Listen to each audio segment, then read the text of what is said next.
हरि ओम.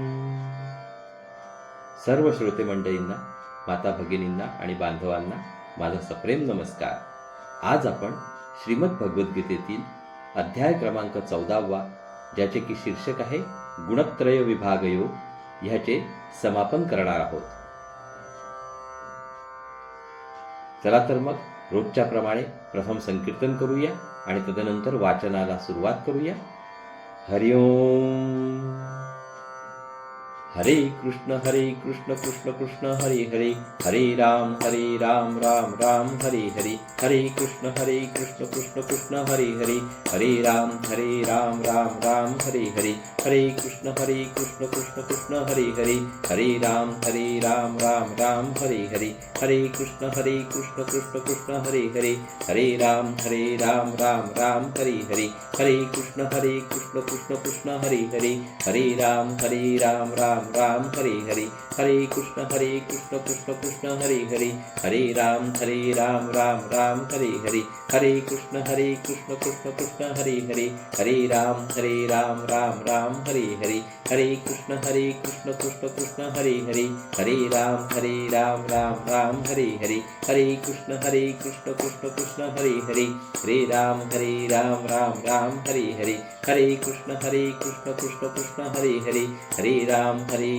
राम राम हरे हरे, हरे कृष्ण कृष्ण कृष्ण हरे हरे, हरे राम राम राम हरे हरे, हरे कृष्ण कृष्ण कृष्ण हरे हरे, हरे राम राम राम हरे हरे, हरे कृष्ण कृष्ण कृष्ण हरे हरे, हरे राम राम राम हरे हरे. जय योगेश्वर श्री कृष्ण की जय हो. हरि ओम हरि ओम हरि ओम. चला तर मग वाचनाला सुरुवात करूया. कालपर्यंत आपण श्लोक क्रमांक 25 पर्यंत वाचन केलेले होते. आज श्लोक क्रमांक 26 आणि शेवटचा श्लोक या अध्यायाचा श्लोक क्रमांक 27. चला तर मग श्लोक क्रमांक 26च्या वाचनाला सुरुवात करूया. हरि ओम. मामचयः अव्यभिचारेण भक्तियोगेन सेवते, सगुणान समतीत्य एतान ब्रह्मभूयाय कल्पते. ह्याचा अर्थ आहे, जो मनुष्य सर्व परिस्थितीत एकनिष्ठ होऊन पूर्णतया भक्तीमध्ये संलग्न होतो, तो तात्काळ त्रिगुणांच्या पलीकडे जातो आणि ब्रह्मस्तराप्रत उन्नत होतो. तात्पर्य: दिव्यावस्था प्राप्त करण्याचे साधन कोणते, या अर्जुनाच्या तिसऱ्या प्रश्नाचे उत्तर म्हणजे हा श्लोक आहे. पूर्वी सांगितल्याप्रमाणे भौतिक जगत हे प्राकृतिक गुणांच्या प्रभावाखाली कार्य करीत आहे. मनुष्याने प्राकृतिक गुणांच्या क्रियांमुळे विचलित होऊ नये. अशा क्रियांमध्ये आपल्या भावना गुंतविण्यापेक्षा तो आपली भावना कृष्ण कर्म करण्यामध्ये संलग्न करू शकतो. कृष्ण कर्म म्हणजेच भक्तियोग किंवा सदैव श्रीकृष्णांप्रित्यर्थ कर्म करणे होय. यामध्ये केवळ श्रीकृष्णांचा समावेश होत नाही, तर राम, नारायण इत्यादी विस्तारित रूपांचाही समावेश होतो. श्रीकृष्णांची असंख्य विस्तारित रूपे आहेत. श्रीकृष्णांच्या कोणत्याही रूपाच्या अथवा विस्तारित रूपाच्या सेवेमध्ये जो संलग्न होतो, तो दिव्यावस्थेत स्थित असल्याचे मानले जाते. मनुष्याने जाणले पाहिजे की श्रीकृष्णांची ही सर्व रूपे पूर्ण सच्चिदानंदमयी आणि दिव्य आहेत. भगवंतांची अशी ही रूपे सर्व शक्तिमान आणि सर्वज्ञ असतात आणि त्यांच्याकडे सर्व दिव्य गुण असतात. म्हणून या प्राकृतिक गुणांना पार करणे जरी कठीण असले, तरी मनुष्य जर एकनिष्ठेने श्रीकृष्ण किंवा त्यांच्या विस्तारित रूपांच्या सेवेमध्ये संलग्न झाला, तर तो सहजगत्या गुणातीत होऊ शकतो. जो मनुष्य श्रीकृष्णांना शरण जातो, तो तात्काळ प्राकृतिक गुणांच्या प्रभावातून पार पडतो. कृष्ण भावनाभावित असणे किंवा भक्तिपरायण असणे म्हणजे श्रीकृष्णांशी समानता प्राप्त करणे होय. भगवंत सांगतात की माझे स्वरूप सच्चिदानंद आहे आणि सोने हे सोन्याच्या खाणीचे अंश असते, त्याचप्रमाणे जीवही भगवंतांचे अंश आहे. अशा रीतीने जीव आपल्या आध्यात्मिक स्वरूप स्थितीत गुणात्मक दृष्ट्या सोन्याप्रमाणेच अर्थात श्रीकृष्णांप्रमाणेच असतात. व्यक्तिगत स्वरूपाचे भिन्नत्व हे नित्यच असते, अन्यथा भक्तियोगाचा प्रश्नच उद्भवला नसता. भक्तियोग म्हणजे भगवंत, भक्त आणि त्यांचे परस्परातील प्रेमाचे आदानप्रदान होय. म्हणून भगवंत आणि जीव या दोघांचीही आपापली स्वरूपे आहेत. तसे जर नसते तर भक्तियोगाला काहीच अर्थ राहिला नसता. जर मनुष्य भगवंतांप्रमाणेच समान दिव्य स्तरामध्ये स्थित झाला नाही तर तो भगवंतांची सेवा करू शकत नाही. राजाचा वैयक्तिक सहाय्यक होण्यासाठी आवश्यक पात्रता मिळणे आवश्यक आहे आणि ही पात्रता म्हणजेच ब्रह्म होणे किंवा सर्व भौतिक विकारातून मुक्त होणे होय. वेदांमध्ये म्हटले आहे की ब्रह्मैव सन ब्रह्मापेती, म्हणजेच मनुष्य ब्रह्म होऊन परब्रह्माची प्राप्ती करू शकतो. याचा अर्थ आहे की मनुष्याने गुणात्मक दृष्ट्या ब्रह्माशी एकरूप झाले पाहिजे. ब्रह्मप्राप्ती झाल्यावर तो आपले जीवात्मा म्हणून ब्रह्मस्वरूप गमावत नाही. हरिओम. आता येथे आपण श्लोक क्रमांक 27 वाचन करूया, जो की या अध्यायातला शेवटचा श्लोक आहे. तदनंतर रोजच्या प्रमाणे संकीर्तन करूया आणि आजच्या वाचनाला येथेच विराम देऊया. उद्यापासून अध्याय क्रमांक 15 आपण सुरुवात करणार आहोत. हरिओम. ब्रह्मणः हि प्रतिष्ठा अहम अमृतस्य अव्ययस्य च शाश्वतस्य च धर्मस्य सुखस्य ऐकांतिकस्य च. ह्याचा अर्थ आहे आणि परमसुखाची स्वाभाविक स्थिती असणाऱ्या अमृत, अव्यय आणि शाश्वत निर्विशेष ब्रह्मज्योतीचा आधार मी आहे. तात्पर्य, ब्रह्माचे स्वरूप हे अमृत, अव्ययी, शाश्वत आणि सुखमय आहे. दिव्य साक्षात्काराचा प्रारंभ ब्रह्मापासूनच होतो. दिव्य साक्षात्काराचा मध्यभाग अर्थात दुसरी पायरी म्हणजे परमात्मा आहे आणि पुरुषोत्तम भगवान म्हणजे अंतिम पायरी आहे. म्हणून परमात्मा आणि निर्विशेष ब्रह्म हे दोन्ही परमपुरुषावर आश्रित आहेत. 7व्या अध्यायात वर्णन करण्यात आले आहे की भौतिक प्रकृती ही भगवंतांच्या अपराशक्तीची अभिव्यक्ती आहे. भगवंत कनिष्ठ अपरा प्रकृतीमध्ये पराप्रकृतीच्या अंशांना गर्भस्थ करतात आणि याप्रमाणे अपरा प्रकृतीशी पराप्रकृतीचा संपर्क येतो. भौतिक प्रकृतीद्वारे बद्ध झालेला जीव जेव्हा आध्यात्मिक ज्ञानाच्या अनुशीलनास प्रारंभ करतो तेव्हा तो भौतिक बद्धावस्थेपासून क्रमशः परमेश्वराच्या ब्रह्मरूप स्तराप्रत उन्नत होतो. जीवनातील या ब्रह्मस्तराची प्राप्ती म्हणजे आत्मसाक्षात्काराची पहिली पायरी होय.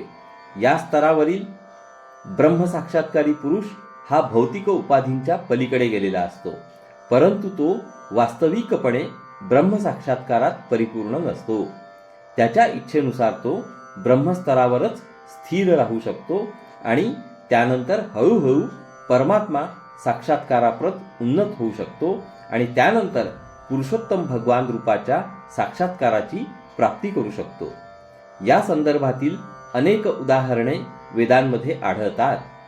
चतुष्कुमार हे ब्रह्मसाक्षात्कारी होते, परंतु क्रमाक्रमाने ते भक्तिस्तराप्रत उन्नत झाले. जो निर्विशेष ब्रह्माच्या पलीकडे जाऊ शकत नाही त्याचे पुन्हा पतन होण्याची संभावना असते.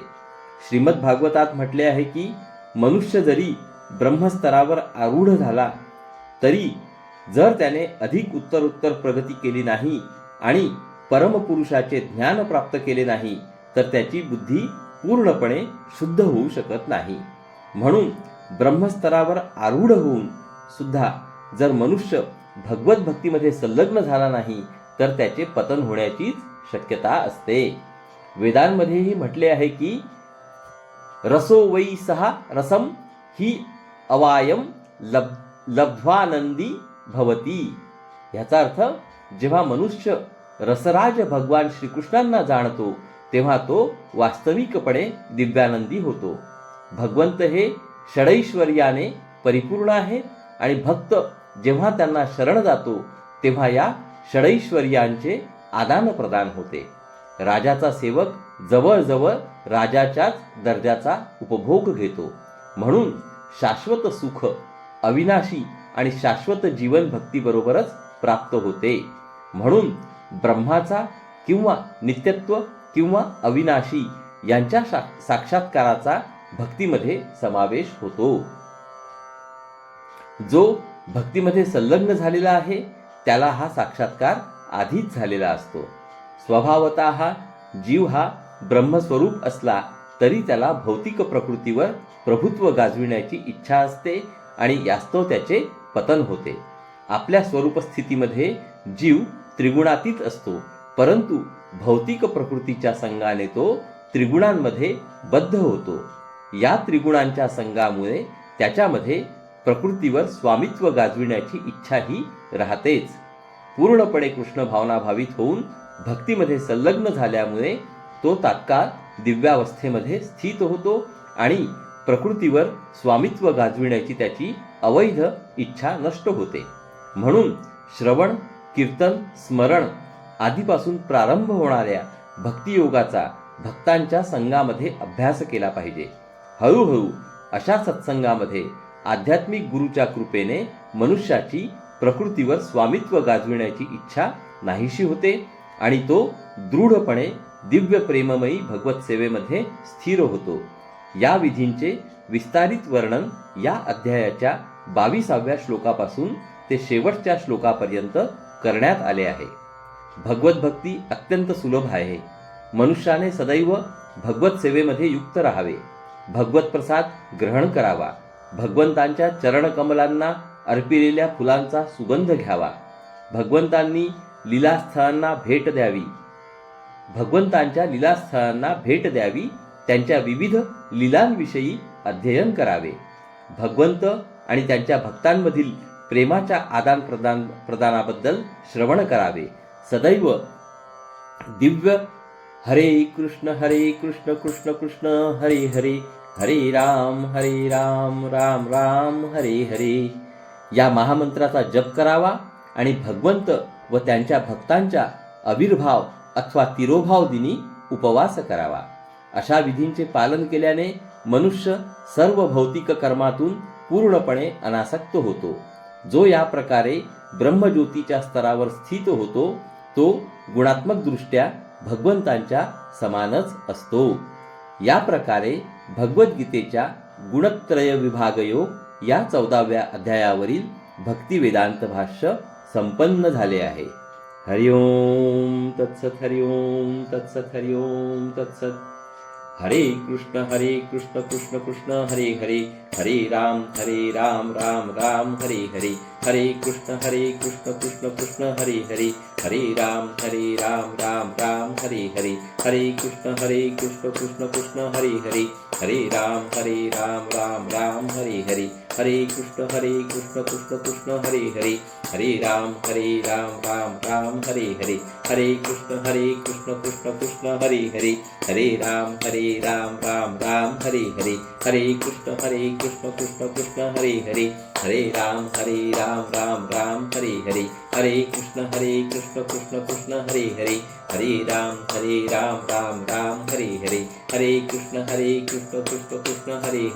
हरे राम राम राम हरे हरे, हरे कृष्ण कृष्ण कृष्ण हरे हरे, हरे राम राम राम हरे हरे, हरे कृष्ण कृष्ण कृष्ण हरे हरे, हरे राम राम राम हरे हरे, हरे कृष्ण कृष्ण कृष्ण हरे हरे, हरे राम राम हरे हरे, हरे कृष्ण कृष्ण कृष्ण हरे हरे, हरे राम राम हरे हरे, हरे कृष्ण कृष्ण कृष्ण हरे हरे, हरे राम राम हरे हरे, हरे कृष्ण कृष्ण कृष्ण हरे हरे, हरे राम राम हरे हरे. जय योगेश्वर श्री कृष्ण की जय हो. हरि ओम हरि ओम हरि ओम हरि ओम. चला तर मग पुढील भागात परत भेटूया. तोपर्यंत आज्ञा असावी. नमस्कार. हरि ओम हरि ओम हरि ओम.